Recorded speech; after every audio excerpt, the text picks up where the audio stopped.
Hi అండి. అలిపిరి దగ్గర ఒక గోశాల ఉంది, చాలా బాగుంది. అక్కడికి వచ్చామన్నమాట.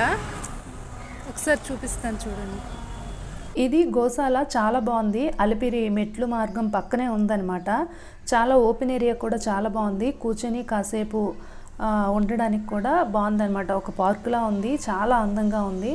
ఇక్కడ కొన్ని రకాల గోవులు ఉన్నాయి, వాటికి పేర్లు కూడా పైన రాసి ఉంచారనమాట. గోపూజ చేయించుకోవాలి అంటే 300 రూపాయల టికెట్ అని బోర్డు మీద రాసి ఉంచారు.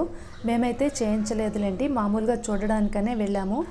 మా వారు ఆఫీస్ పని మీద రేణిగుంటలో ఉంటున్నారనమాట. రేణిగుంట నుంచి ఇవన్నీ చూడడానికి చాలా దగ్గర కదా, అందుకని నిన్న ఇవన్నీ చూడడానికి వచ్చాము. నిన్న చవితి కదా, ఇంకా అలాగా వినాయకుడిని కూడా ఎక్కడెక్కడ పెట్టారో కొన్ని చూసాం. చాలా బాగుంది గోశాల.